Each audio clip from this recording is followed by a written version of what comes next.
endure it forever. Lord, you are good, yeah. Lord, you are good and your mercy endure it forever.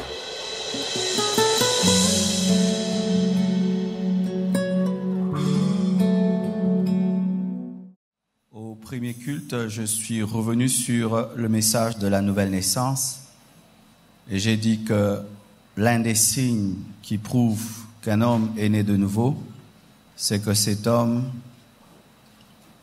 a le désir ardent de prier. Ça vient de soi, c'est pas qu'il force. Et aussi, cet homme, au-delà du désir ardent de prier, a la haine du péché. Tu ne peux pas te dire être chrétien, né de nouveau, tout en aimant le péché et tout en n'ayant pas de vie de prière. Quand on est né de nouveau, la vie de prière vient d'elle-même. Car la Bible nous dit que l'Église primitive demeurait dans les prières et dans la crainte de Dieu. Tu ne peux pas dire que tu es né de nouveau si tu aimes le péché. C'est le résumé du message du premier culte. Vous pouvez vous le procurer gratuitement après ce culte. Vous commandez gratuitement. On va vous donner par Bluetooth. Même, on peut vous le mettre sur un flash. Mais à ce second culte, je vais parler sur ce message que j'ai donné vendredi. Je vais continuer. Pourquoi les chrétiens congolais sont pauvres? Tu peux le dire à ton voisin de gauche. Pourquoi les chrétiens congolais sont pauvres? Le voisin de droite. Le voisin de derrière. Celui de devant. Celui qui te sourit, qui te donne le meilleur sourire. Amen. S'il vous plaît, nous sommes debout. Nous allons lire 2 portions des Écritures.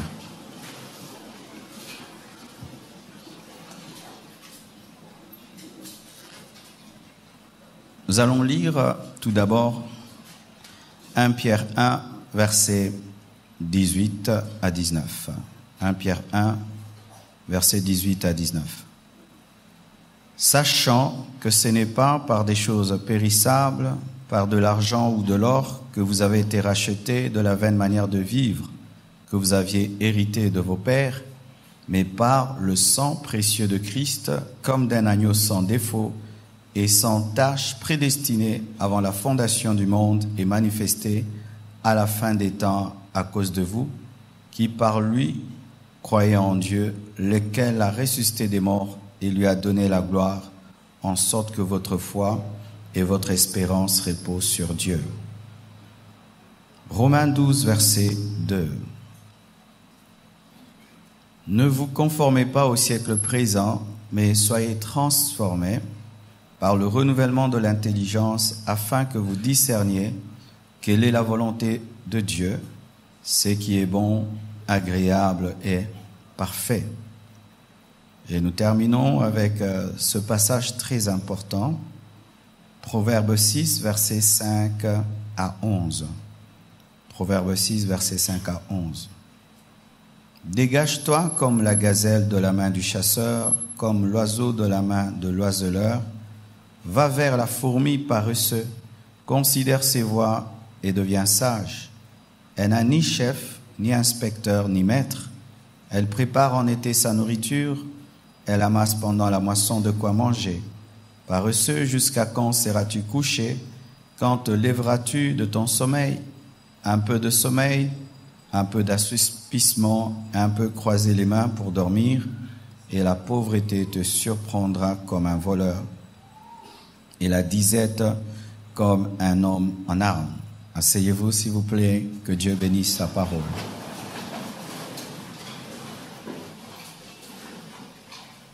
Pourquoi les chrétiens congolais sont pauvres? Les chrétiens congolais sont pauvres parce que malgré qu'ils ont cru en Jésus-Christ, ils ont reçu la personne de Christ mais n'ont pas reçu les principes de Jésus. Ils ont reçu la personne de Christ mais n'ont pas reçu les principes de Jésus. Ce qui fait que malgré nous prions, nous avons la foi en Christ, nous continuons à vivre selon la vaine manière de vivre que nous avions héritée de nos pères. Car Jésus-Christ, en venant dans la vie d'un homme, vient le délivrer de la vaine manière de vivre qu'il a héritée de ses parents, que nous avons hérité de nos arrière-grands-parents. Une manière de vivre qui est médiocre, superstitieuse, voyant le diable partout, voyant les démons partout. Chaque fois que tu essayes de faire une chose et qu'elle échoue, tu dis « Dieu ne veut pas, je suis combattu ». Ce sont les démons. Je me dis des fois, si Dieu nous avait pris, nous avait amenés en Europe avec l'hiver, est-ce que nous allions subsister?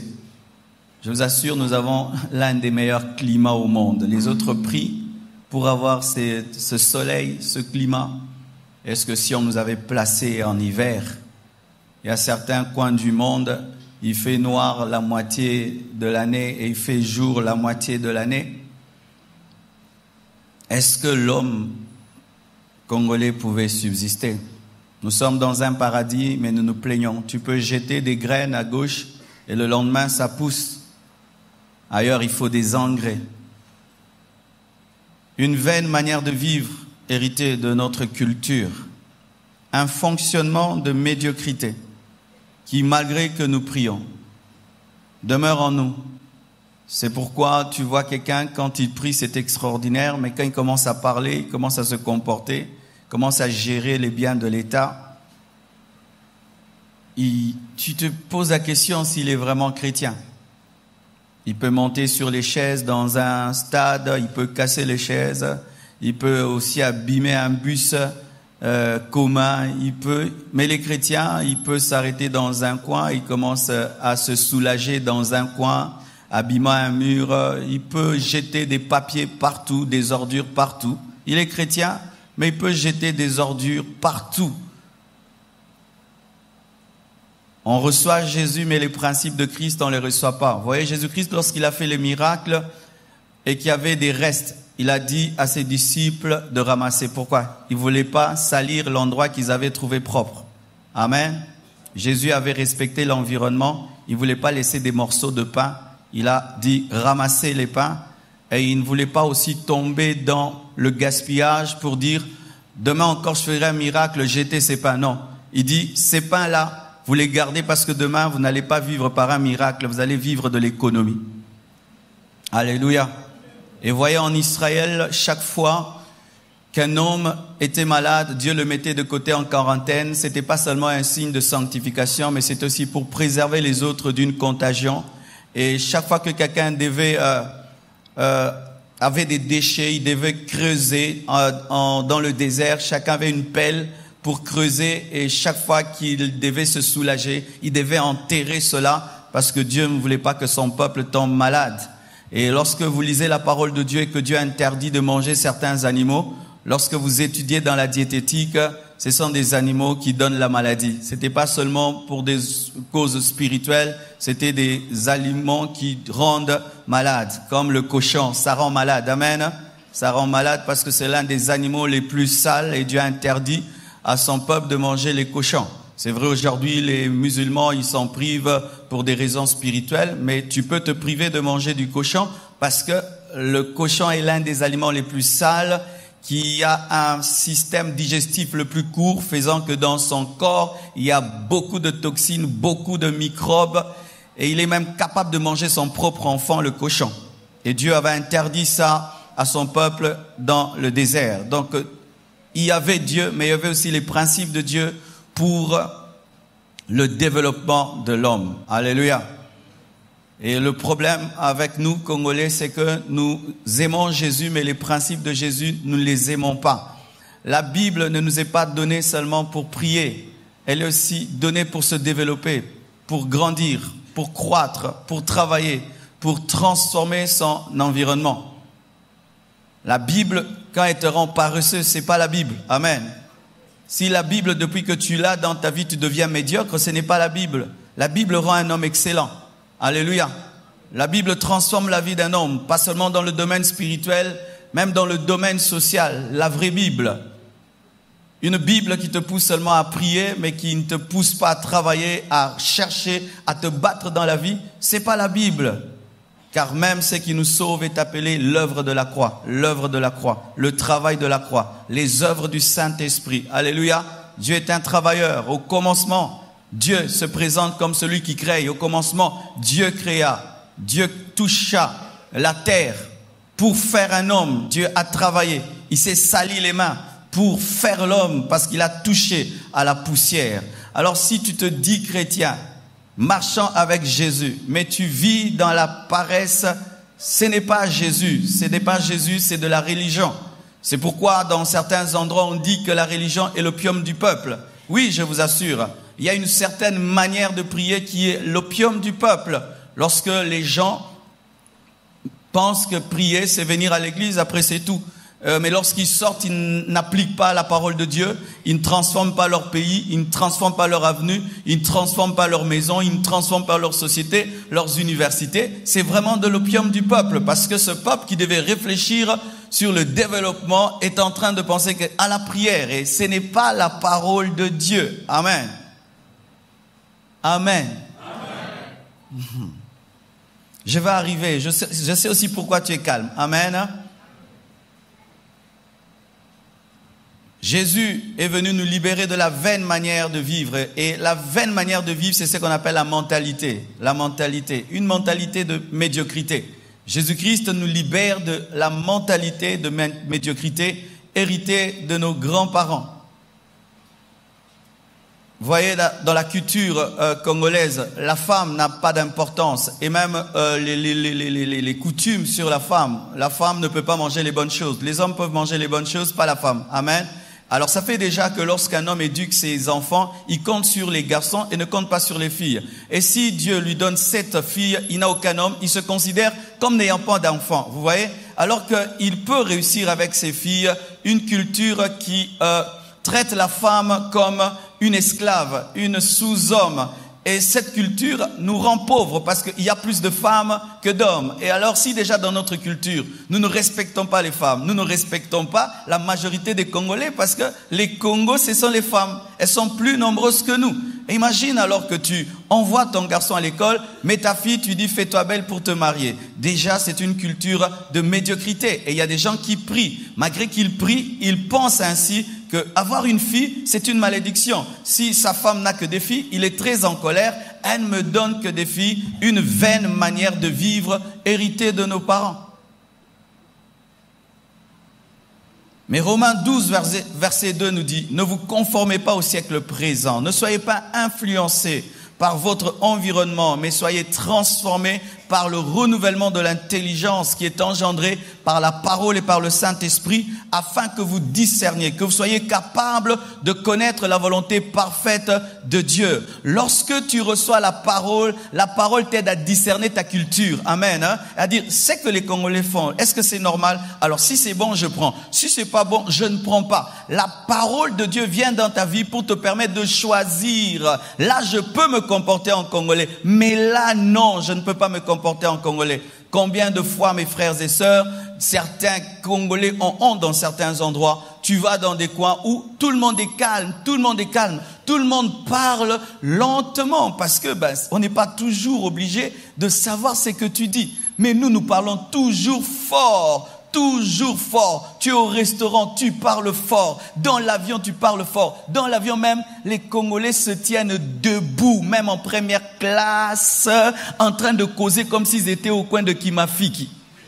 Je vous dis, et ils parlent fort. Ils imposent à tout l'avion leur conversation et ils ont 50 ans. Moni papa mukolo maza impoli. Et tu vois, il n'y a que nous qui faisons ça, je vous dis, rien que nous. Des fois, tu as même envie de dire, Naza Congolais, Manama, il copie sa gambotété. Criant toujours, on commence à causer toujours lentement, on finit toujours. De sorte même que les gens pensent qu'on se chamaille. Bon, soit na tête au solo là. Ah oui, bili comment on est zalaki. Oh, on est zalaki boy. Wana peza, zalaki somo bitumba. Eza sentiment. On ne peut pas parler calmement. On ne peut pas aller dans un restaurant, on parle calmement, où on regarde autour de soi. Est-ce que les gens crient, ils crient pas? Non, ils crient pas, nous si on parle lentement. Non, on s'en fout de tout le monde. On est toujours à l'aise. Une vaine manière de vivre qu'on a héritée. Et certains même, malgré qu'ils prient, ils se comportent ainsi. Et tu rates des occasions, des opportunités. Tu es mis de côté lorsque tu es en face des personnes excellentes. Tu es mis de côté. La parole de Dieu vient te donner le discernement, vient te rendre intelligent pour que tu discernes ce qui est bon, ce qui est agréable et parfait. Nous n'aimons pas lire. Nous n'aimons pas lire. Si tu veux cacher quelque chose à un Congolais, paraît-il, il faut le mettre dans un livre. Nous posons des questions même sur des choses que nous voyons. Et je vous assure, c'est vrai, de vrai, de vrai, de vrai, de vrai. Le Congolais ne lit pas d'abord. Il pose d'abord des questions puis il va lire après. Il peut te poser la question, les toilettes sont où? Mais c'est écrit la toilette. Il te dit les toilettes sont où? Mais lis, mais tu peux lire? Non, c'est où? Mais là, mais c'est écrit toilette. On n'aime pas lire. On peut nous mettre un panneau là, même à la fin du culte. On écrit là, le valve. Il y a des choses qui sont sur le valve, personne ne lit. Amen, tout le monde sort, vous ne lisez jamais dans les valves, n'est-ce pas? C'est pourquoi tout le temps on donne des communiqués ici. Il y a réunion de ceci, réunion de cela. Parce que normalement, vous savez que certains communiqués qui sont donnés ne devaient pas être donnés. Il fallait que tout soit écrit là-bas, il y a ceci, et chacun de nous sort. Osons seulement pendant 1 mois, tout écrire là-bas. Au moins, bandotuna, qu'il t'es à lobby. Qu'il t'es à lobby. Et ça? Mais c'est écrit là-bas. Ah, les amis, qui est trop, non, manate, non, manate. Mais la plupart des richesses sont dans les livres, mes frères. Alléluia. Les richesses sont dans les livres, sont dans des bibliothèques. La culture orale n'est pas la culture la principale parce que les paroles changent. Il suffit que je vienne et je dise à mon frère une chose, à son oreille, je dis à l'autre, quand ça va arriver là-bas, tout va changer. Mais les écrits restent. Nous n'aimons pas lire. Il y a des gens, ils n'ont jamais lu le livre même du pasteur Marcelo. Il est fidèle dans cette église. Le livre est offert gratuitement. Mais même s'il est gratuit, il ne va pas le lire. Est-ce qu'on a aussi? On aime quoi? Qu'on nous raconte des histoires. Oui, bisco, papa, bien. Mais ça, c'est le bas niveau, mes frères et sœurs. Nous n'aimons pas lire. Nous n'aimons pas écrire. Et ça fait que nous sommes à la traîne des civilisations. Parce que les autres se développent de plus en plus. Les panneaux, il faut qu'on nous écrive en grand et qu'on mette toujours des images pour lire les panneaux publicitaires. Si on écrit simplement, bien aimé, on ne saura pas. Mais ça, c'est le Congolais normal. Mais maintenant, quand tu reçois Jésus-Christ dans ta vie, Jésus-Christ enlève cela. Il te rend excellent. Amen. Hein? Il te rend excellent. Il te rend excellent. Et le livre de Proverbes 6, verset 5 à 11, compare l'homme à une fourmi. Et vraiment, je vais en parler à la fin. Pendant la semaine, j'ai parlé de ces mentalités qui font que nous soyons toujours à la traîne, que nous soyons toujours dans la pauvreté. La mentalité de la chance. Au lieu de planifier, nous nous attendons au hasard. Chancelo Ropamba. Tu as déjà entendu ça? Chancelo Ropamba. Mon frère, quel est ton projet? Dieu agira. Que feras-tu cette année? Dieu seul sait. Quel est le but de ta vie? Dieu seul va faire. Bien-aimés frères, c'est pas parce que Dieu seul sait que toi tu ne peux rien savoir. Nous nous attendons à la chance, à la fatalité, au hasard, à une grâce mal comprise. Pas de préparation, pas de planification. Nous refusons de nous former par rapport à un but, à un idéal. Tu veux devenir ceci, forme-toi aujourd'hui. Non, Dieu va agir, Dieu va agir, Dieu va agir. J'avais un ami qui disait que lui, il va pas chercher le travail ni la richesse. Un jour, Dieu fera grâce, il va percuter contre un diamant et puis sera riche. Jusqu'aujourd'hui, même Karaboué, à Betalibagote. La mentalité de la mendicité. On me donnera. On ne s'attend pas à avoir un salaire. On ne s'attend pas à bosser dur et à mériter les choses. On va me donner. Même nous les chrétiens, quand nous prions. Nous ne prions pas pour que Dieu te donne une idée d'entreprise et que tu deviennes riche. Non, quelqu'un va me donner, quelqu'un va me donner. Et quand tu demandes et on ne te donne pas, tu es fâché, en colère. Pourquoi? À l'aéroport, les gens demandent. Beach, les gens demandent. Sur la route, les gens demandent. Donne-moi, donne-moi. Si le Congolais te sourit, après attends-toi. S'il pousse ta voiture, si même ta maison brûle et il te sauve après. On ne fait rien pour rien, rien pour rien. Le sourire est payant, bonjour payant, bonsoir payant. Vrai ou faux? S'il transporte tes sachets quand tu reviens du supermarché, même s'il travaille là-bas, tu dois le payer. Des fois, je ne comprends pas. Tu travailles au supermarché et puis je dois encore te donner de l'argent. Tu fais ce pourquoi tu es payé, mais il faut encore que le client te donne. Des roulages qui demandent. Des roulages qui appellent les gens vieux. Vous imaginez ça? Un roulage, il oublie. Oui, même si tu es roulage, je veux parler. Tu oublies de régler la circulation. Il abandonne la circulation. Il te suit. Tu l'appelles. Viens. Il vient aussi. 500 francs. Viens. Vous imaginez ça? Un accident peut avoir lieu? Non. Il demande. Il y a même un roulage. Une roulage. On dit un roulage, une roulage femme.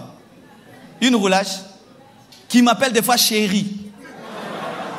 Et là, je te dis comme ça. Chérie Nini. Oh, maman. À cause d'elle, des fois, je dois fuir le coin là.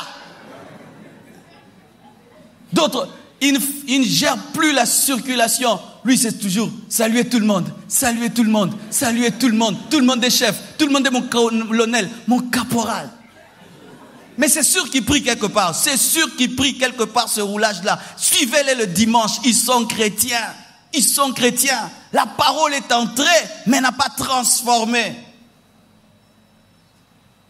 Tu es payé pour une chose, mais tu dois encore demander. Demander est devenu un travail pour toi. Même quand tu viens à l'église, tu viens pour demander. Tu ne viens pas prier, tu viens demander. La parole, tu n'en as que faire. Tu regardes les voitures qui sont garées dehors et tu attends à côté des voitures pour demander. Quand quelqu'un même donne l'argent à l'église, tu te concentres sur son visage, le retenir pour demander. Certains même demandent 10 fois à l'église, paye-moi le Minerval. 20 personnes ont payé ton Minerval, même à l'église. Donne-moi.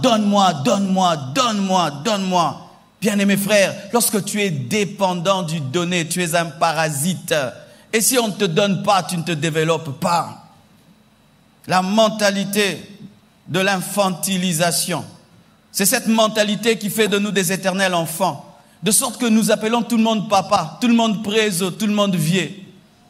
Vous imaginez même, tu vois un papa de 40 ans, il appelle un enfant de 20 ans vieux, seulement parce qu'il est plus riche. Il oublie même son droit d'aînesse.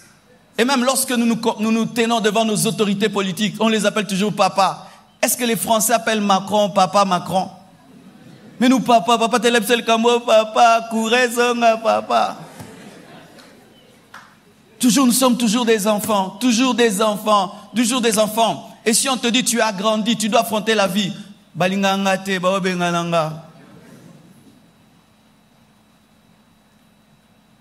Un jour, j'invite les gens devant et je dis que les orphelins viennent. Il y a un papa de 40 ans qui vient. Il est orphelin. Je vous assure, papa Jean-Marie, est-ce que je mens? Il est venu aussi très triste. Il est orphelin de 40 ans. Ah, papa, à cet âge-là, tout le monde peut être orphelin. Vous voyez, il est toujours un enfant. Le jeune qui a fait Facebook, à quel âge? Google, quel âge? YouTube, ils ont quel âge? WhatsApp, ces jeunes qui ont fait WhatsApp, ils ont quel âge? Bien aimé, tu peux faire des grandes choses à l'âge de 18 ans. Tu peux faire des grandes choses à l'âge de 23 ans. À 23 ans, j'étais pasteur. À 24 ans, j'habitais chez moi. À 25 ans, déjà, j'ai tenté de me marier. Mais Simbaïté. Ma blanche, excuse, hein?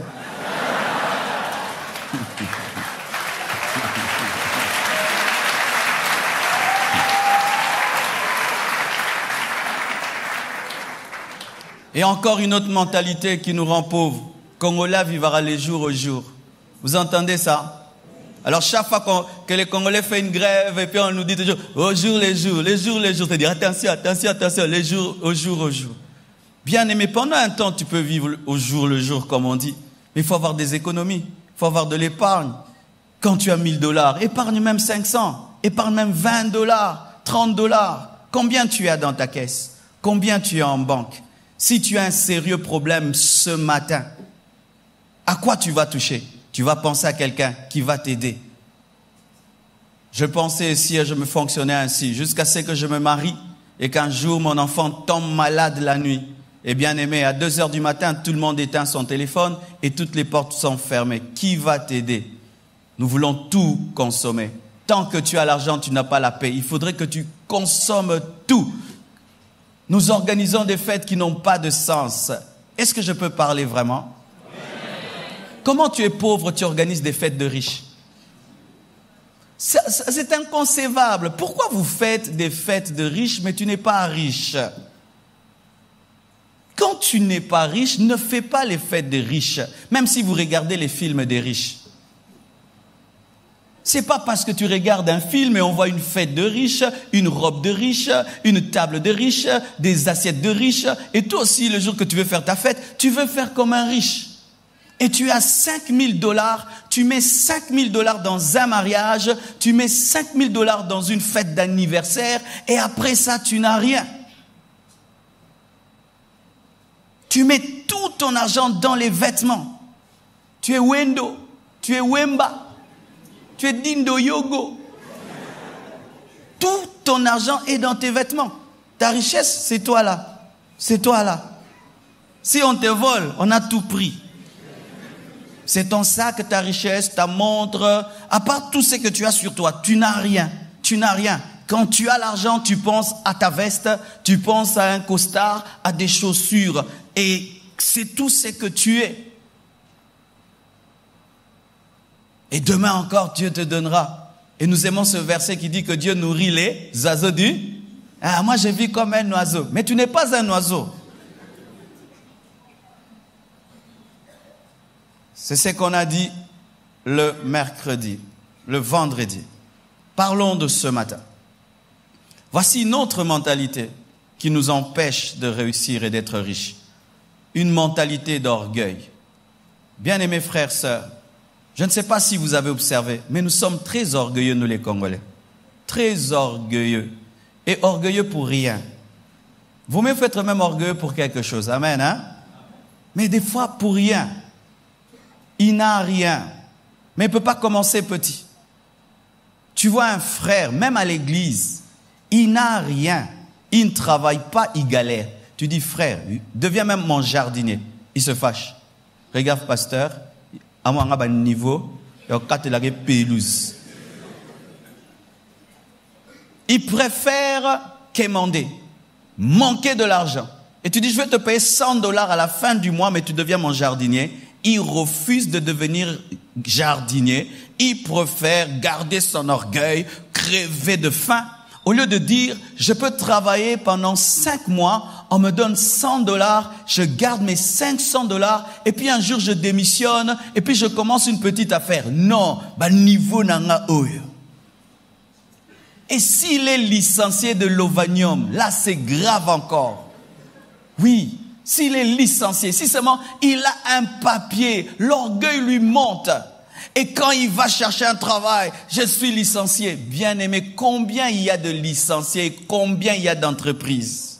Combien il y a de licenciés et combien il y a d'entreprises? Nous refusons de commencer petit. Et quand nous avons la foi en Dieu, nous disons que c'est la vision, une grande vision. Une grande vision. Comment as-tu commencé? Tu as commencé comme un petit œuf dans le ventre de ta mère, un petit embryon de rien du tout. Et chaque mois, tu as grandi pour faire l'homme que tu as. Dieu a commencé petit. Dieu n'a pas commencé avec 1 milliard d'hommes sur la terre. Il a commencé avec un seul homme, Adam. Un seul homme. Dieu avait qu'un seul fils, Jésus. Et puis il a l'église. Dieu accepte de commencer petit, mais toi, tu refuses de commencer petit. On te donne de l'argent, on te dit, frère, prends $100. Commence à faire une affaire avec vendre du pain. Ah,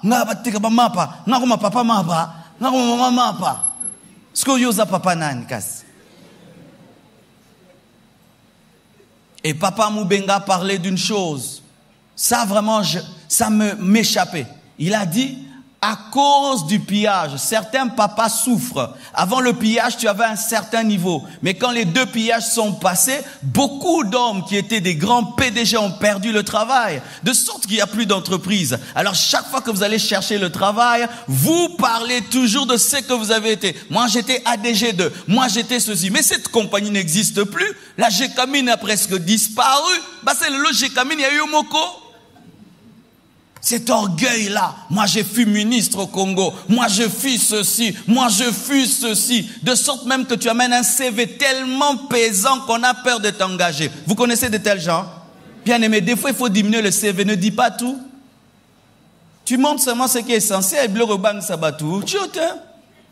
Mais oui, parce qu'il y a des gens qui effraient. Il a tellement un CV important que tu es effrayé de l'engager. Et nous aimons nous glorifier. J'étais ceci, ceci, cela. Mais il y a des endroits, trop te présenter va t'empêcher d'être engagé.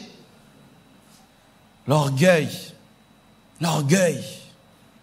L'orgueil fait que lorsque même Dieu met dans tes mains une toute petite somme, au lieu de la considérer comme étant un capital, tu dis ça, c'est l'argent de poche. L'argent de poche.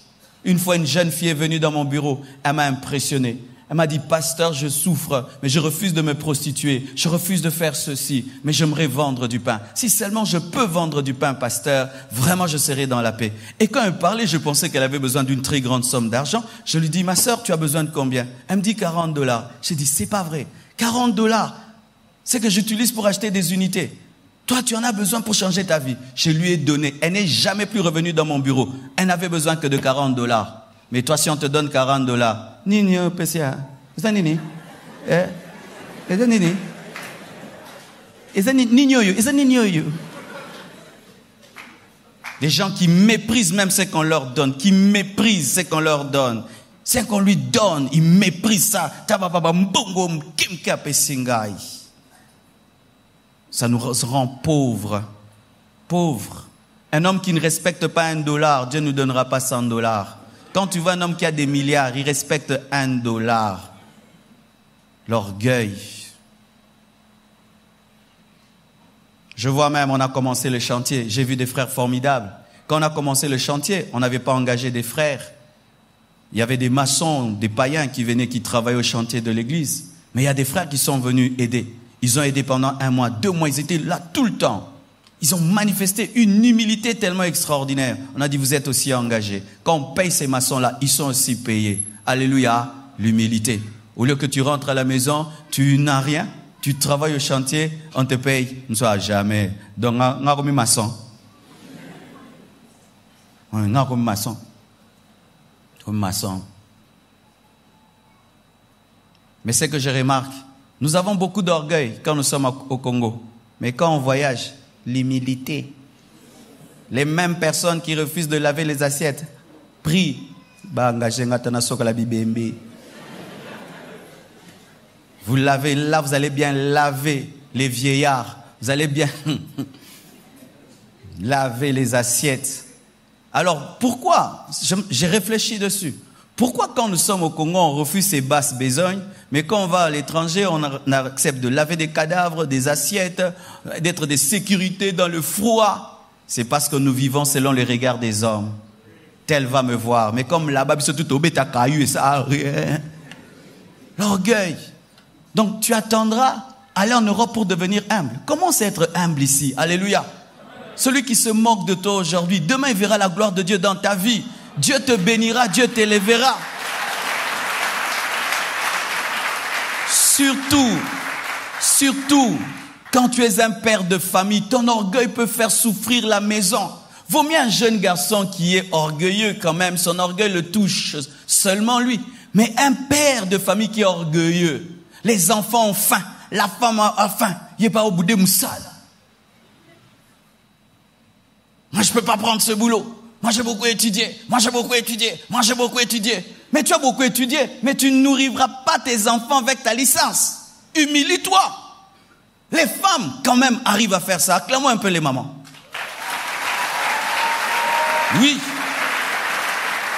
Une femme, quand ses enfants ont faim, Même si elle était la femme d'un grand homme, elle peut vendre du sucré, du pain. Elle peut pour que ses enfants mangent. Mais souvent, nous les hommes, c'est ainsi que tu es pauvre. Parce que des fois, c'est en devenant le gardien de la porte du roi que tu vas entrer dans la maison du roi. Mardochée n'a pas commencé dans la maison du roi. Il était devant la porte du roi. Et un jour, par Esther, il est entré dans la maison du roi. David n'a pas commencé sur le trône. Il jouait la harpe à côté du trône. Jusqu'à ce qu'un jour, il est devenu le roi. Des fois, Dieu t'amène à travailler pour celui que tu remplaceras demain. Mais humilie-toi. Accepte de le faire. Même dans l'église, dans le ministère. Même si tu as l'onction jusqu'aux dents. Humilie-toi. Balaye l'église. Amen. Hein? Va laver les toilettes, sois portier, sois protocolaire, chante, même si toi Jésus t'apparaît, humilie-toi, de sorte que je te voie. Amen. Hein? Parce que même si tu as le Saint-Esprit,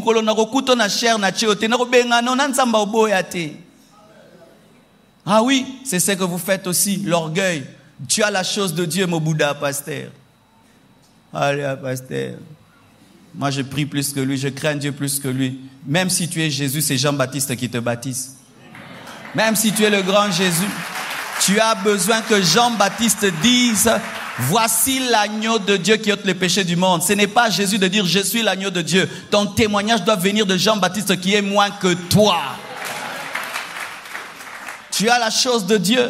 Mais pour qu'elle soit confirmée, je dois la confirmer. Si tu me méprises, tu vas entrer en retard dans ta destinée. Même si Dieu t'a appelé ici, tu ne monteras pas. Tu pourras tout faire, ça ne marchera pas. Dieu m'a établi ici.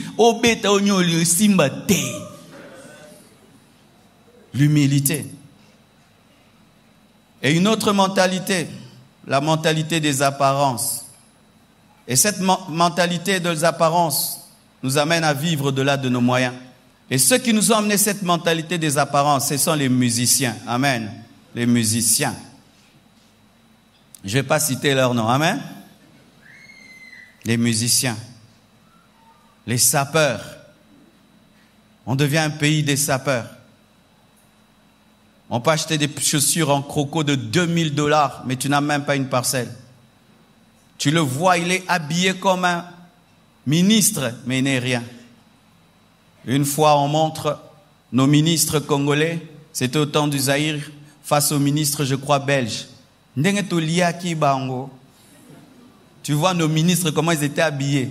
Et les ministres belges, non. C'était nos ministres qui étaient les ministres belges. Et les ministres belges étaient les ministres congolais côté les tissus. Mais bien habillés comme tout, mais un pays qui galère.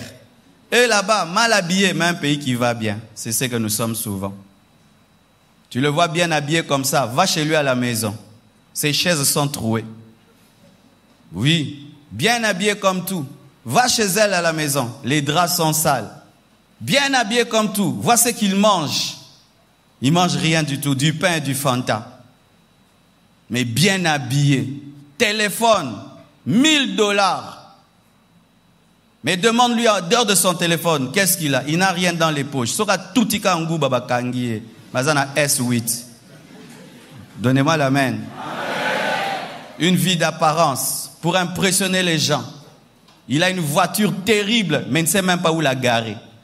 Il la gare chez les voisins. Oui, il a une grosse voiture, mais il ne sait pas où la garer. Il n'a même pas une parcelle pour garer cette voiture de $15,000. Des apparences.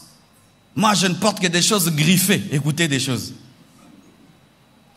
Un jour, on suit Mark Zuckerberg, je ne sais pas, de Facebook. Bien aimé, il a un polo vraiment. Tu as déjà vu son polo? Ouais, il pèse encore, hein? Allez, ici.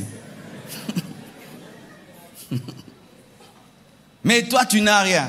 Sois à tchatch était dans la tête. Il faut que ça tchatch. Ma soeur, le sac que tu as, il coûte combien? Il doit être Vuitton. Il doit être je ne sais pas quel sac. Au point où vous créez des problèmes à vos maris. Au lieu que tu demandes même à ton mari un fonds de commerce, non, il faut le nouveau sac de $700, de $800. Ainsi, on est rempli des dettes et des dettes et des dettes pour payer quoi? Des sacs. Un sac, c'est un sac. Et quand même tu portes des sacs griffés, qui sait que c'est griffé? C'est toi-même. Pourquoi te belle écoute, bah marama griffana, tu as quand c'est griffane zaka boekara, mais yon debi que ça ma casse. Et puis surtout que ça ma casse.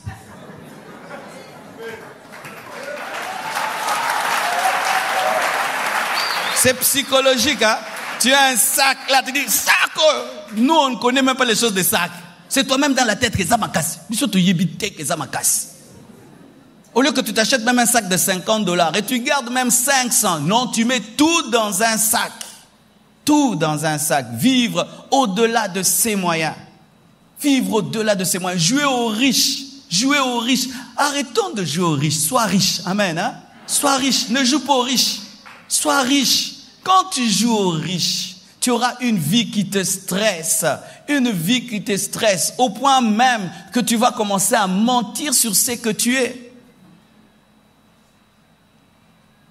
Cela nous appauvrit. Une mentalité de vol et de corruption. Nous sommes très intelligents pour voler, mais pas intelligents pour créer. Si l'intelligence que nous avons là pour voler, bien aimé, nous l'avions pour créer, ce serait grave. Dernièrement, on m'appelle au téléphone. Bonjour pasteur, bonjour pasteur. Mon frère, moi c'est le frère Franck Banza. Alléluia, frère France. Qu'est-ce qu'il y a? Oh, ton Dieu est puissant, pasteur. Tu as prié pour moi, Dieu m'a béni. Je suis allé au Canada, j'étais retenu comme un médecin. Et là, je suis béni comme médecin. Ah, gloire à Dieu. Et comment là-bas? Est-ce que nos messages à béni sont suivis? Pasteur, c'est très suivi, très suivi. Alléluia.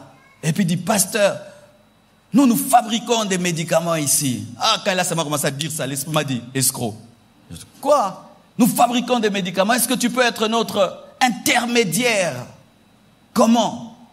On nous donne de l'argent pour fabriquer tel médicament que je ne connais même pas et tel autre médicament que je ne connais pas. Mais nous avons trouvé un tradit praticien qui fait le même médicament à moins cher. Alors nous allons prendre l'argent du gouvernement. Toi tu as une partie, nous on a une partie. J'ai dit, quelqu'un d'autre m'a déjà appelé, me disant la même chose, mais il avait changé de nom. Tu es un escroc. Il a coupé, cac, directement il a coupé. Comment il a trouvé mon numéro de téléphone? Comment il a eu la stratégie qu'un pasteur, il faut d'abord lui dire que Dieu l'a utilisé puissamment. Ils savent que les pasteurs, on est orgueilleux. On aime qu'on nous dise, Nzamba salé là, qui on a bien. Cette intelligence, cette psychologie qu'il a, pourquoi il ne peut pas l'utiliser pour se développer? Ce serait un bon marketeur. L'intelligence qu'il a là. Ingénieux au mal, ingénieux pour détourner les biens du pays, ingénieux pour détourner les biens communautaires. On est intelligent pour faire des faux calculs, des fausses comptabilités, des faux bilans. On est intelligent pour falsifier les chiffres. Mais cette intelligence que nous utilisons pour falsifier les chiffres, pourquoi on ne l'a pas seulement pour développer le pays?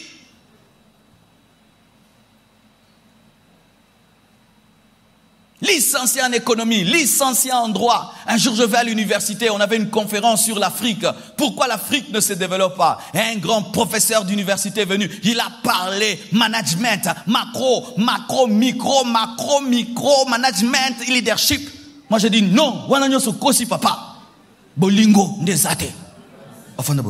Nous avons tous les mathématiciens, nous avons les économistes, les grands professeurs, le leadership. Nous avons des hommes intelligents, mais il y a un problème, un manque d'amour, parce que cette intelligence est détournée et utilisée contre le Congolais. Un problème d'amour. C'est pourquoi nous sommes pauvres. Le temps que tu passes à réfléchir, je veux voler comment? Mais si tu passais ce même temps pour dire comment je vais commencer une entreprise et la développer, tu serais riche. Comment je vais voler? Comment je vais tromper? Comment je vais escroquer? Comment? De sorte même que nous valorisons les voleurs. Si tu as un frère de ta famille qui travaille au gouvernement et qui est pauvre, tu te moques de lui. T'as vieux, hein? Vieux ministre Emelo, t'as vieux Yuma, vieux. Tu t'imagines? Nous nous moquons de nos frères qui sont honnêtes. Mais quand quelqu'un vole, oh Mobali, Yoka Yibi Moko.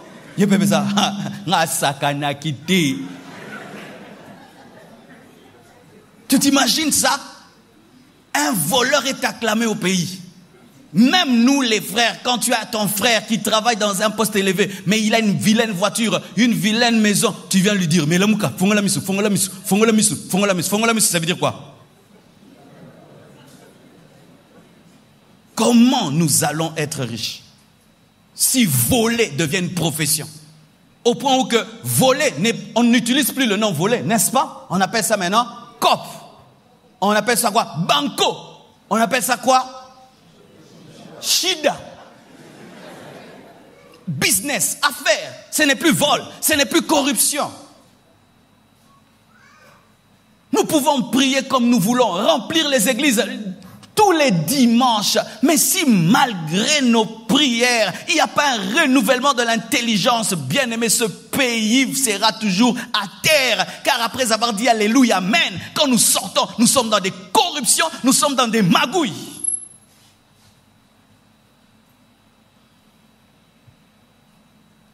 Une mentalité extrêmement communautaire. J'ai dit extrêmement communautaire parce que Dieu n'est pas contre la mentalité communautaire. Mais il y a une mentalité extrêmement communautaire qui nous appauvrit. C'est celle où tu croises les bras quand l'un des membres de ta famille réussit. Tu vois quelqu'un, si seulement son frère est ministre, il ne fait plus rien. Il ne fait plus rien. Il vit au travers de son frère ministre. Pourquoi tu n'es pas dans la vie? Yaya comme ministre. Comme ministre. Oh. Et puis tu ne fais plus rien. Oh. Yaya comme ministre. Yaya comme ministre. Des gens qui vont démissionner. S'il entend seulement, mon frère est devenu ministre, il vient, je démissionne. Oh, pourquoi? Mon frère est devenu ministre. Pourquoi? Mais, à quoi ministre? C'est dire quoi? C'est dire qu'il va m'engager même si je n'ai pas le profil, même si je n'ai pas les critères. C'est pourquoi nous échouons. Tu négliges ta vie parce que ton père est riche. La richesse de ton père n'est pas ta richesse. Réveillez-vous. Vous êtes à 10 dans votre famille, papa est riche, et quand il va mourir, vous allez diviser par 10. Et des fois, certaines maisons, pour être vendues, il faut la signature de 10 personnes. Ça peut prendre 10 ans pour être vendu. Vrai ou faux? Exemple, la parcelle en face de nous, il fallait jeûner, prier pour qu'il puisse entendre. Alors papa a des maisons et vous louchez sur les maisons de papa, personne ne travaille, personne ne se bat dans la vie, papa a des maisons, papa a des voitures, mais sur le testament, il a dit que pour vendre, il faudrait que tous les 10 héritiers soient d'accord et l'un de vous deux seulement s'oppose et tu crames et tu crèves toute ta vie parce que tu as louché sur l'héritage de ton père. Quand tu étudies un tout petit peu, tu as des maux de tête, tu arrêtes d'étudier. Tu te bats un tout petit peu, tu arrêtes de te battre. Pourquoi? Papa est riche, papa est riche, papa est riche, papa est riche. Oui, tu as bien dit, papa est riche. C'est pas toi. Tu n'es pas riche, c'est ton père qui est riche.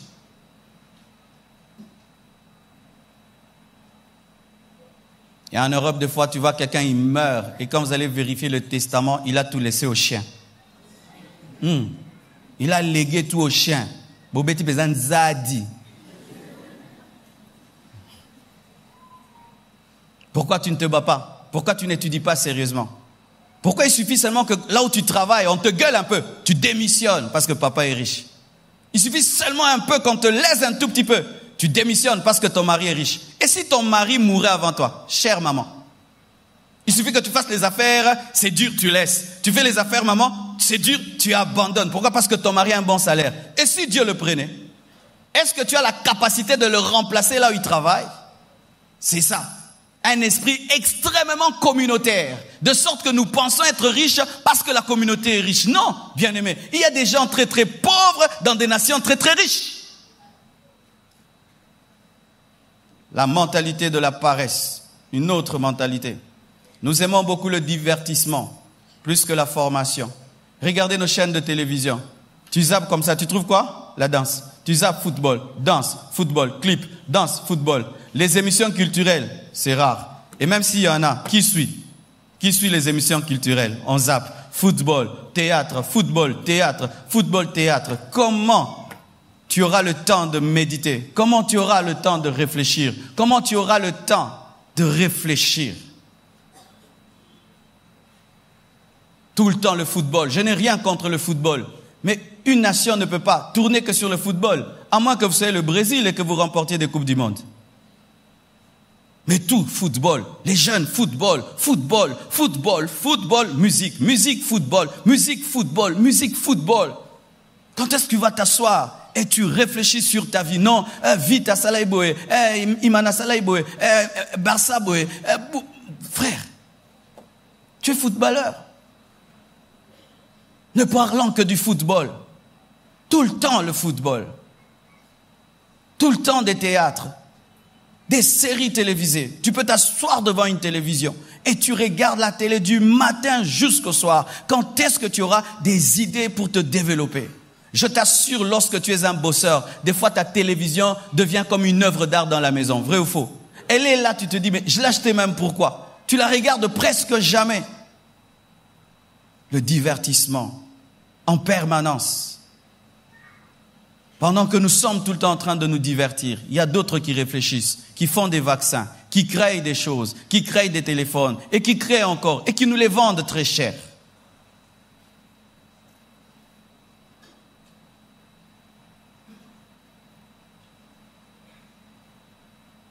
L'incapacité de poursuivre plusieurs lièvres à la fois. Les gens disent qu'on ne poursuit pas 2 lièvres à la fois. C'est archi faux. C'est archi faux. On peut poursuivre 2 lièvres à la fois si les 2 lièvres vont dans la même direction. Alléluia. Je peux poursuivre 2 lièvres à la fois si les 2 lièvres vont à gauche. Les 2, alors je peux les poursuivre. Mais si un lièvre va à droite et l'autre à gauche, je dois choisir un lièvre. Mais si 3 lièvres ou 5 lièvres vont dans la même direction, je peux poursuivre un troupeau de lièvres. Regardez dans la parole de Dieu, lorsque Dieu crée le jardin d'Éden. Le jardin d'Éden n'était pas arrosé par un seul fleuve. Il y avait 4 bras. 4. Pourquoi? Si l'un sèche, l'autre arrose. Si le deuxième sèche, l'autre arrose. Pareil aussi. Lorsque tu te concentres seulement dans une seule activité, tu ne fais que le diamant. Rien que le diamant. Rien que le diamant. Tout ton argent, le diamant. Le jour qu'il y a une chute de diamant, tu tombes. Mais si quand tu fais le diamant, tu ouvres aussi une boutique, une boulangerie, tu achètes des maisons, tu mets des locataires, si le diamant chute, tu peux faire quelque chose. Mais souvent, quand nous réussissons dans un domaine, nous nous spécialisons que dans ce domaine-là, alors qu'il y a d'autres lièvres qui vont dans la même direction. Je suis pasteur, je ne prêche pas seulement, j'écris des livres, j'écris pas seulement des livres. Je tiens des conférences ailleurs, pas seulement ça. Tant d'autres choses. Dans ma vie, je ne prêche pas seulement, mes frères. Je ne pense pas la Bible tout le temps. Il y a des temps, je ne pense pas Bible. Je pense investissement, je pense épargne, je pense à d'autres choses. Mais si toute ta vie, ce n'est qu'une seule chose, même si tu es footballeur, mais le footballeur doit dire, quand j'aurai 40 ans, je ne serai plus footballeur, alors je dois investir. Quand je vais vieillir, qu'est-ce que je deviendrai? Qu'est-ce que je ferai? Je peux épargner ce que je gagne aujourd'hui pour que demain je devienne. Mais si toute ta vie n'est focalisée que sur un seul fleuve, lorsque ce fleuve sèche, c'est fini. Alors que je suis en train de prêcher là, je pense quand je serai un vieux pasteur, si Dieu m'accorde de vivre longtemps, 80 ans, c'est que comment je vais servir Dieu? Je n'aurai pas la même force de prêcher 3 cultes. Je sais déjà, si Dieu m'accorde, comment je vais servir Dieu autrement, malgré ma vieillesse, comment je peux être utile? Il y a plusieurs choses que tu peux faire au même moment. Sinon, si l'un sèche, si un fleuve sèche, tout le jardin sèche. Travailler dans la paresse, encore une autre chose, une autre mentalité. Quand vous lisez la Bible, Dieu dit paresseux, regarde la fourmi. Que fait la fourmi? La fourmi n'a pas de chef, n'a pas d'inspecteur et n'a pas de maître, mais elle épargne pour préparer l'hiver. Elle épargne en été pour préparer l'hiver. Elle n'a pas d'inspecteur, elle n'a pas de chef, elle n'a pas de maître, mais d'elle-même, elle épargne, elle prépare. Et la Bible dit, paresseux, observe. Pas seulement pour travailler, mais travailler sans avoir un maître ni inspecteur. Ça veut dire, il faut travailler avec joie. Mais qu'est-ce qui arrive, nous, Congolais? Tu peux être en train de faire un travail, mais sans joie. De sorte que pour que tu fasses une chose, il faut qu'on t'y pousse, il faut un inspecteur, il faut que quelqu'un t'amène à le faire. C'est pas si vous avez des travailleurs dans vos maisons. C'est rare de voir un serviteur congolais. La table est sale et tu lui dis de débarrasser les assiettes. Il viendra, il prendra que les assiettes et puis laisse la table sale. Et quand tu reviens, tu lui dis, mais la table est sale. Il va te répondre, tu m'avais pas dit d'essuyer la table. Tu m'as dit d'enlever les assiettes. Tu peux lui dire, torchonne la véranda. Mais le salon est sale. Il va torchonner la véranda et va laisser le salon sale. Et si tu lui dis, pourquoi tu n'as pas? Mais tu m'avais pas dit. Il faut qu'on lui dise. Il faut qu'on te pousse pour que tu travailles. Il faut qu'on te pousse pour que tu sois excellent. Si on ne te dit pas d'arranger là où tu travailles, tu ne vas pas le faire. De mettre toutes choses à sa place dans ton bureau, de mettre chaque farde à sa place, d'arranger l'ordinateur, de tout mettre en place, tu ne feras pas. Il faudrait que quelqu'un vienne te dire, arrange ton bureau, c'est alors que tu vas arranger ton bureau. Il faudrait que quelqu'un te dise, à 7h du matin, tu dois être là, c'est alors que tu seras là à 7h du matin. Si personne ne t'y oblige, tu ne le feras pas. Mais la fourmi n'a personne, n'a aucun chef. En soi, travailler, ce n'est pas seulement avoir une activité, mais c'est faire les choses provenant de toi-même. Pourquoi? Un jour, celui qui te pousse à l'excellence et au travail ne sera pas là, c'est alors que tu échoueras. Si tu étudies parce que ton père est derrière toi, le jour qu'il n'est pas là, tu vas échouer. Si tu te bats dans la vie parce qu'il y a des gens qui sont tout le temps derrière toi, les jours que ces personnes ne seront pas là, tu échoueras. Est-ce que le mouvement, la dynamique qui est en toi provient de toi ou provient de l'extérieur? C'est beau d'avoir un travailleur qui fait au-delà de ce que tu lui demandes. Tu lui dis d'arranger là, il arrange là. Tu lui dis de faire ça, il fait au-delà. Et d'ailleurs, c'est l'un des secrets du royaume. La Bible dit que si quelqu'un te force à faire un pas avec lui, fais avec lui 1000. Amen. Hein? C'est un principe du royaume. Faire au-delà de ce qui t'a été demandé, c'est ce qui va te distinguer de ce qui reste dans la normalité. Et des si petites choses. Une fois, je suis allé quelque part. Leur travail était précis. Mais en dehors de ce travail, quand ils finissent, ils te donnent de l'eau, ils te donnent du jus, ils te donnent des biscuits, ils te donnent des chocolats. Alors qu'ils ne vendent pas le chocolat, mais en dehors de ça, ils te mettent à l'aise. Tu reviens là. Il y avait une fille qui vendait des chaussures quelque part. Tu viens, elle te sert du sucré. Si tu veux du thé, du café, elle te donne. Pendant que tu choisis, tu bois du café. Tout le monde était là. Est-ce que tu mets la tine en dagoute?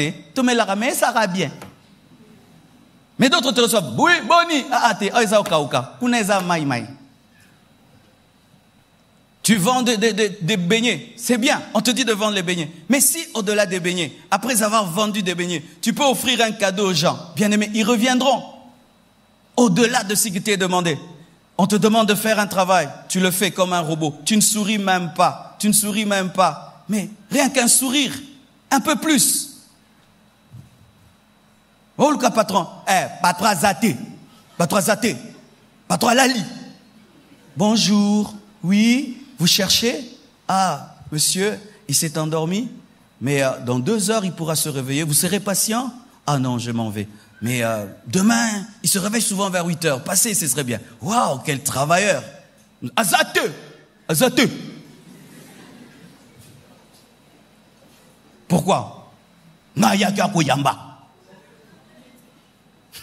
Une fois, j'avais une sentinelle. Elle voulait me faire rater des relations comme ça. Donc, si tu lui dis, je suis fatigué.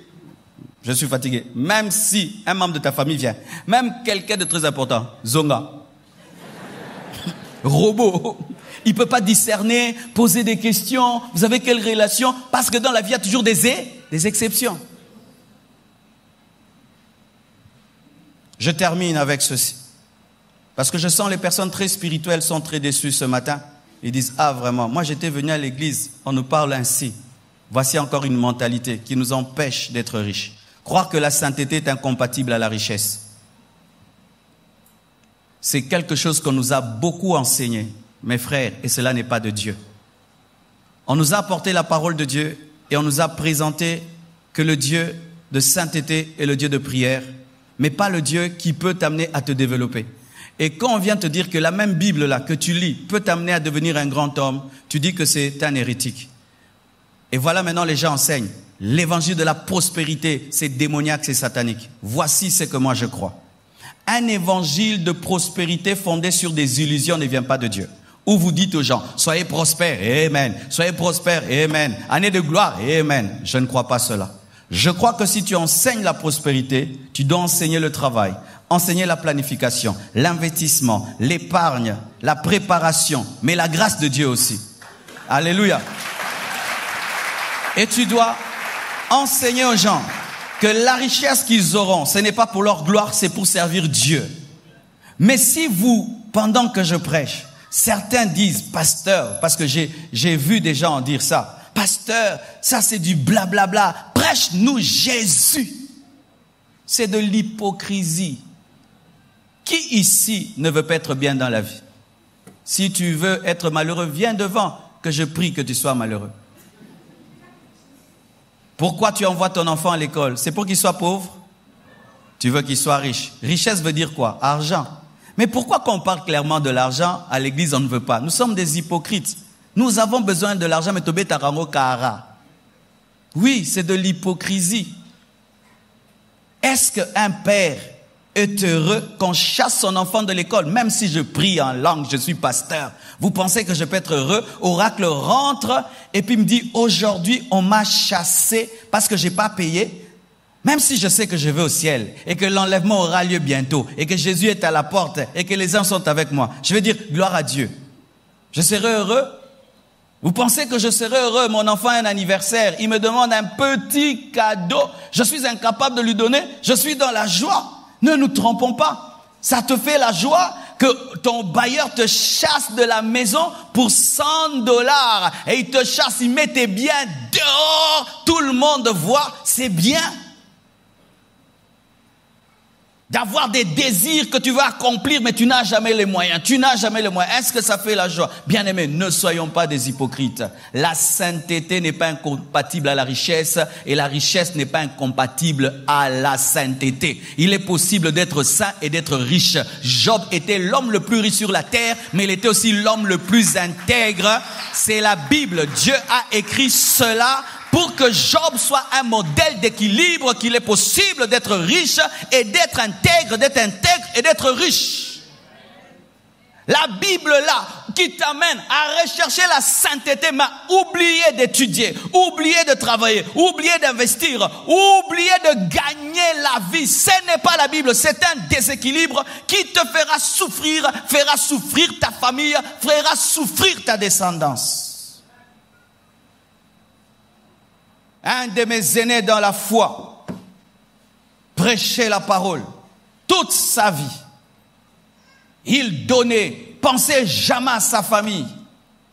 Il portait tout le temps des nouvelles vestes, des vestes qui concordent avec la voiture, des chaussures qui concordent avec la voiture. Il a payé plus de 250 dots des frères et sœurs de l'église.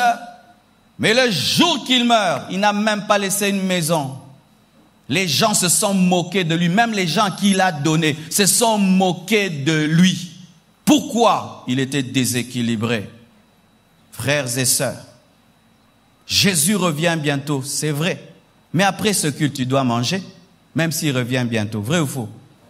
Nous sommes à la fin du mois, Jésus revient bientôt, mais nos bailleurs nous attendent. Vrai ou faux? Tu vas dire, bailleur, Jésus revient bientôt, Papa Tikanga. Jésus revient bientôt, mais il faut payer les études de tes enfants. Jésus revient bientôt, tu dois être un homme qui prend soin de sa femme. Même si Jésus revient bientôt, tu dois assumer tes responsabilités face à tes enfants, même si Jésus revient bientôt. Alors quand maintenant nous avons une mentalité qui pense que la sainteté est incompatible à la richesse, nous allons nous donner à beaucoup prier, à négliger, d'étudier, de travailler. Et quand Dieu te donne une idée, il te dit, voici une idée. Tu peux créer ça et vous créez des routes très économiques pour aider le pays. Ah bah idée aboué. Yesu fongole lang apocalypse.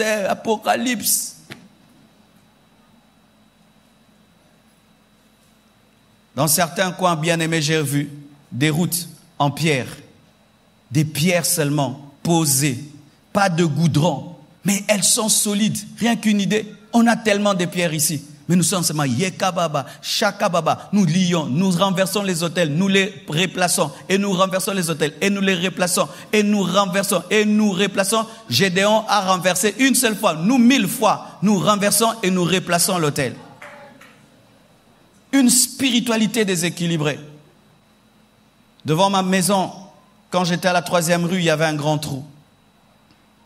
Et puis une femme prophétesse est venue me dire, pasteur, le Seigneur m'a révélé qu'il y a un esprit d'hippopotame sur l'avenue qui est en train de créer ce trou sur l'avenue. Elle a dit, il faut prier, les démons attaquent l'avenue. Quelque temps après, le gouvernement a décidé d'arranger les routes. Les Chinois sont passés par là. L'esprit d'hippopotame avait fui.